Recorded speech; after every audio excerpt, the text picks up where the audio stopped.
Assalamualaikum warahmatullahi wabarakatuh. Kami dari kelompok 2 akan mempresentasikan hasil diskusi kami. Kami akan membahas efisiensi pakan dan produksi daging dengan babi transgenik. Berikut adalah nama-nama anggota kelompok kami dan NIM yang sudah tertera. Next. Berikut adalah table of contents, di mana ada pendahuluan, metode, dan yang terakhir ada hasil. Next. Kita akan masuk ke dalam pendahuluan. Produksi babi transgenik berperan penting dalam pengembangan ekonomi, khususnya dalam produksi daging. Dan dalam budidaya pertanian, penggunaan transgen dapat meningkatkan laju pertumbuhan hewan, meningkatkan efisiensi pakan, memperbaiki komposisi karkas, meningkatkan ketahanan terhadap penyakit, dan juga meningkatkan kinerja reproduksi.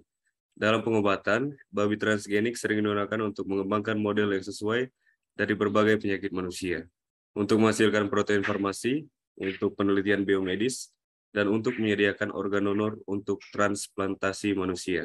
Dengan demikian, babi transgenik sangat berguna dan berharga. Lalu babi transgenik untuk peningkatan daging babi dilakukan dengan mengekspresikan gen GH pada plasmid dan diinduksikan ke dalam sel embrio babi. Embrio babi yang telah disisipi gen GH diinduksi menggunakan doxycycline atau DOX sehingga laju pertumbuhan babi, efisiensi pakan, dan ketahanan terhadap penyakit akan meningkat. Selanjutnya kita akan masuk ke dalam metode. Oke, untuk metode yang pertama ada kultur sel dan preparasi fragmen vektor. Jadi yang pertama itu sel fibroblast babi diambil dari babi Yorkshire besar. Setelah itu dikultur dalam DMEM dan bahan kimia lainnya yang berupa 15% FCS, 293 mg per mililiter L-glutamin, 100 unit per mililiter penisilin, 100 mg per mililiter streptomycin, dan 5 mg per mililiter BF-GF. Setelah itu vektor PTTGH dan PTTGH dipotong dengan enzim restriksi, yaitu SSP1 dan SFI1 untuk menemukan fragmen DNA PTTGH. Lalu fragmen DNA PTTGH dicampur dengan lipofektamin 2000 dan ditransfeksi ke sel PEF. Lalu dibangun dengan kotak ekspresi GH dan gen GH12 dikendalikan oleh promotor PTRE dan kotak pemicu ekspresi GH. Selanjutnya yang kedua adalah generasi sel donor transgenik. Jadi sel dipisahkan dari janin pig white usia 35 hari. Pig white sendiri itu merupakan nama lain dari babi Yorkshire. Setelah itu dilakukan PCR untuk identifikasi kelamin dan menetapkan garis sel PEF dan gen SRY. Lalu dilakukan pemilihan kontrol primer forward, dan reverse. Setelah itu, sel PEF pada gen G1418 yang dipilih dikultur pada DMEM dengan 10% FPS. Lalu sel parsial dianalisis dengan PCR dan RT-PCR untuk verifikasi konstruksi transgenik. Dengan kondisi PCR 30 cycle, 95 derajat Celcius selama 30 detik, lalu 50 derajat Celcius selama 35 detik, dan 72 derajat Celcius selama 40 detik. Next.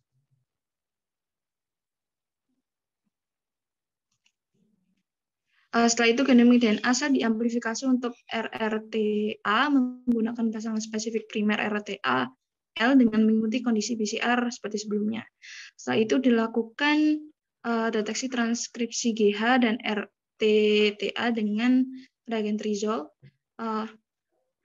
Lalu dilakukan DNA sintesis. Lalu dilakukan DNA sintesis menggunakan revert at first stand DNA synthesis kit. Setelah itu didapatkan 4 sel cloning dengan nilai RTTAL tertinggi akan dipilih untuk deteksi oleh ekspresi gen GH sebelum dan setelah induksi DOX. Selanjutnya dilakukan RT-PCR dengan pasangan primer, reaksi primer PGH dan housekeeping gene PGHR dan PGA-PDHL. Setelah itu 2 klon sel dengan induksi tertinggi dibudidayakan untuk uji Western blot. menggunakan antibodi poliklonal hormon anti pertumbuhan.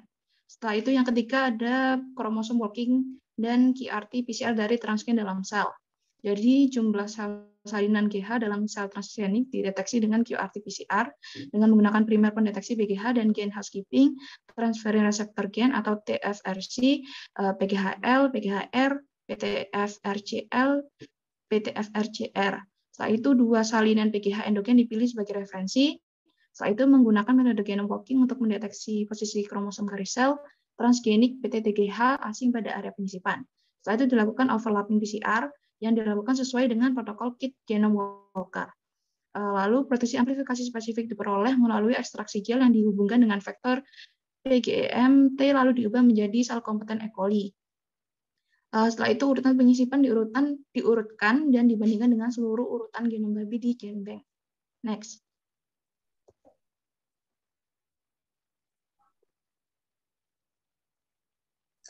Yang keempat adalah produksi embrio diperoleh oleh EHMC, di mana produksi ini sel PEF akan ditumbuhkan pada media DMEM yang dilengkapi dengan 10% serum janin sapi pada suhu 38,5 derajat Celcius dan 5% CO2. Yang kelima adalah PCR dan analisis certain blot dari transgen babi F0, di mana analisis certain blot memakai DNA genom yang diekstraksi dari ekor dan disaring, di mana primer dan kondisi siklus untuk GH dan RTTA sama seperti proses sebelumnya, yakni 30 siklus 55 derajat selama 30 detik, 57 derajat Celcius selama 35 detik, dan 72 derajat Celcius selama 40 detik, di mana 40 mg DNA genom akan dihancurkan semalaman menggunakan enzim EcoR1, kemudian akan dipisahkan fragmen-fragmen DNA yang kecil menggunakan gel agar 1%. Setelah itu denaturasi fragmen DNA utai ganda dengan alkali solution. Setelah itu akan ditransfer pemindahan DNA ke membran high bond N+. Setelah itu probe dan primer GH dan RTTA yang telah divalidasi dan diberi label digosigenin atau DIG sesuai dengan menggunakan sistem terjemahan NIC akan dideteksi semiluminescence. Setelah itu dihibridisasi dan dideteksi probe-nya, di mana deteksi semiluminescence menggunakan tridapvidin alkalin fosfat dan CDP star. Yang keenam adalah studi induksi transgen pada babi F0, di mana fibroblast ujung telinga dipisahkan dari babi transgenik dan ditumbuhkan dalam media DMEM yang dilengkapi dengan 10% serum janin sapi pada suhu 38,5 derajat Celcius dan 5% CO2. Kemudian, total RNA diekstraksi dari sel sebelum dan 36 jam setelah penambahan 100 nanogram per mililiter DOX ke media kultur. Sedangkan protein total diekstraksi dari sel sebelum dan 48 jam setelah induksi DOX. Setelah itu pengukuran ekspresi GH mRNA dilakukan sebelum dan sesudah induksi dengan 1000 nanogram per mikroliter DOX dalam DMEM. Kemudian ada QRT-PCR dilakukan menggunakan pasangan primer PGH dan kondisi seperti protokol pabrikannya. Sedangkan Western blot protein GH dalam fibroblast primer babi dilakukan seperti yang dijelaskan sebelumnya. Kemudian pada hari ke-150, 3 ekor babi jantan pendidih diinduksi dengan injeksi DOX intramuskular dan 3 ekor babi Yoshire besar jantan non transgenik diseleksi sebagai kelompok kontrol. DOX sebanyak 20 mg per kilogram berat badan disuntikan secara intramuskular sekali sehari selama 2 minggu. Kemudian diambil sampai darah sebanyak 3-4 mili dan dikumpulkan 3 kali sehari sebelum makan pada pukul 6 pagi, jam 12, dan jam 6 sore pada 3 hari terpisah sebelum dan sesudah injeksi DOX, di mana sampel serum terpisah digunakan untuk mengukur kadar IGF-1 dan kadar GH melalui radioimmunoassay atau RIA sesuai dengan protokol pabrikan. Yang ketujuh adalah percobaan pemotongan dan analisis kualitas daging babi transgenik F1, di mana disembelih 32 ekor babi, di mana untuk setiap kelompok terdapat 8 yang terdiri atas 4 jantan dan 4 betina. Kemudian sampel darah diambil melalui vena cava anterior pada pukul 6 pagi, 12, dan jam 6 sore sebelum hari pertama tes penyembelihan, di mana dikumpulkan sampel setiap babi untuk diuji GH dan IGF satunya. Pengukuran karkas diperoleh dari sisi kiri dan meliputi area otot pinggang, ketebalan lemak punggung iga pertama, ketebalan lemak punggung iga ke-10, ketebalan lemak punggung iga terakhir, ketebalan lemak punggung vertebrata lumbalis terakhir, dan panjang karkas dan skor otot. Sedangkan untuk rata-rata lemak punggung ditentukan dengan merata-rata ketebalan lemak punggung pada tulang rusuk pertama, antara tulang rusuk ke-6 dan ke-7, pada tulang rusuk terakhir, dan pada tulang belakang lumbar terakhir. Untuk area otot pinggang ditentukan dengan menelusuri area permukaan otot pinggang pada tulang rusuk ke-10, dan area tersebut ditentukan dengan planimeter kutub kompensasi. Kemudian sekitar 45 menit dan 24 jam setelah penyembelihan, diukur pH di sisi kanan karkas di otot pinggang dan di antara tulang rusuk ke-10 dan ke-11, di mana pH otot pinggang diukur dengan pH meter genggam yang dilengkapi dengan elektroda berunjuk tombak. Kemudian untuk skor kualitas daging, warna, dan kekenyalan basah juga ditentukan pada potongan iga ke-10. Dan yang terakhir adalah kapasitas untuk menahan air, ditentukan dalam rangkap 3 dari sampel yang diperoleh pada potongan tulang rusuk ke-9 menggunakan metode tekan.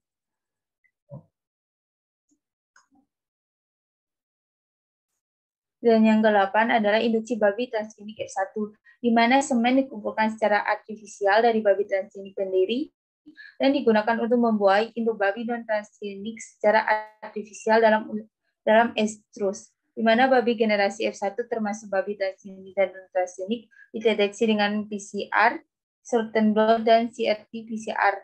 Dicatat jumlah kelahiran babi yang hidup serta bobot lahir dan sapinya. Kemudian dilakukan seleksi babi generasi F1 transgenik dan non-transgenik yang bobot tubuhnya sama, di mana akan dibagi menjadi 4 kelompok, yakni babi transgenik yang diinduksi DOX yang terdiri atas 13 jantan dan 7 betina, babi transgenik yang tidak diinduksi 10 jantan dan 6 betina, babi non-transgenik yang diinduksi DOX yang terdiri atas 8 jantan dan 8 betina, dan babi non-induksi non-transgenik 8 jantan dan 8 betina. Setelah itu ditambahkan DOX ke pakan sebanyak 5 mg per kilogram berat badan per hari, dimulai saat hewan berusia 65 hari. Setelah itu ditimbang berat badan masing-masing babi setiap 10 hari sekali, dan dilakukan penimbangan sebelum pemberian pakan. Pengambilan sampel darah juga dilakukan setiap 10 hari sekali. Setelah itu serum diperoleh dengan sentrifugasi dan disimpan pada suhu min 80 derajat Celcius sampai analisis kadar GH dan IGF-1. Metode yang ke-9 adalah analisis statistik, di mana paket komputerisasi yang dihasilkan oleh perangkat lunak SPS 16.0 untuk Windows, di mana semua nilai ditampilkan sebagai min kurang lebih SEM. Signifikansi statistik antar kelompok dianalisis dengan ANOVA satu arah, dan nilai P kurang dari 0,05 dianggap signifikan. Semua percobaan diulang setidaknya 3 kali. Selanjutnya ada hasil. Untuk yang pertama ini perbandingan bobot embrio babi transgenik dengan babi wild type. Berdasarkan grafik untuk M+ itu untuk jantan transgenik, M- untuk jantan wild type, F+ untuk betina transgenik, dan F- untuk betina wild type. Dari grafik tersebut dapat dilihat bahwa bobot bayi-babi yang baru lahir pada babi transgenik lebih tinggi dibandingkan dengan babi wild type. Next.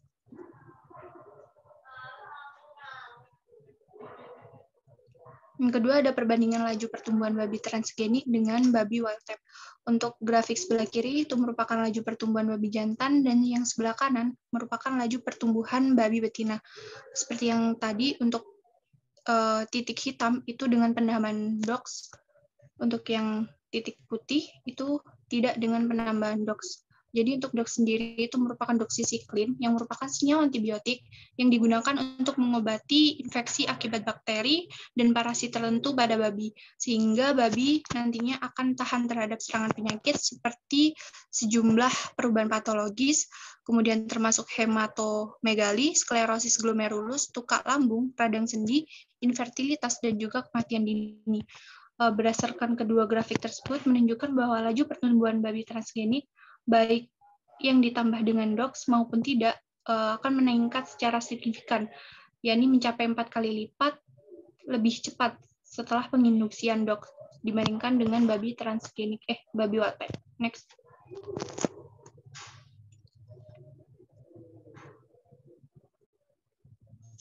Yang ketiga, terdapat perbandingan kadar PGH dan IGF-1.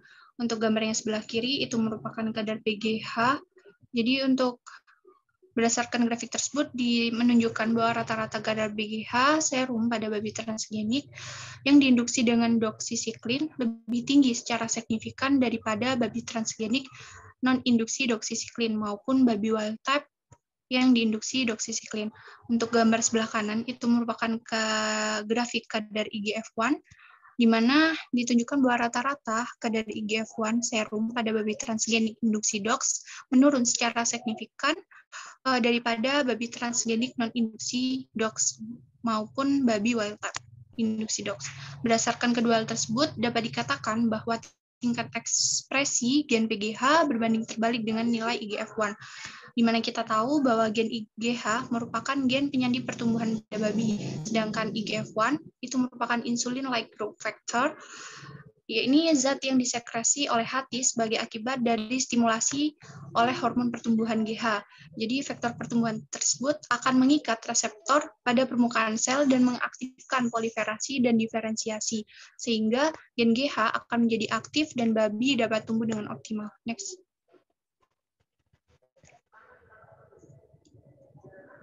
Selanjutnya ada perbandingan sifat karkas babi transgenik dengan babi wild type.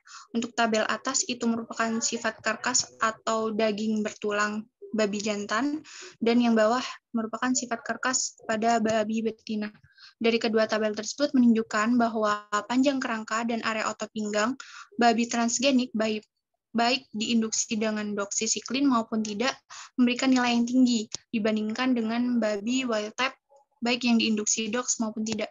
Sedangkan untuk rata-rata lemak dan ketebalan kulit, babi transgenik baik yang diinduksi dengan dox maupun tidak memberikan nilai yang lebih rendah dibandingkan dengan babi wild type yang diinduksi maupun tidak. Next.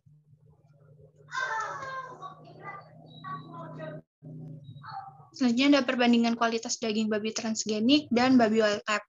Untuk tabel atas merupakan kualitas daging babi jantan dan tabel bawah merupakan kualitas daging babi betina. Dari kedua tabel tersebut menunjukkan bahwa kelembutan dan kelembapan babi transgenik induksi dox maupun tidak memberikan nilai yang lebih tinggi dari babi wild type. Tingginya tingkat kelembutan dan kelembaban daging babi ini akan meningkatkan keempukan daging babi. Next. Berikut referensi yang kami gunakan. Next.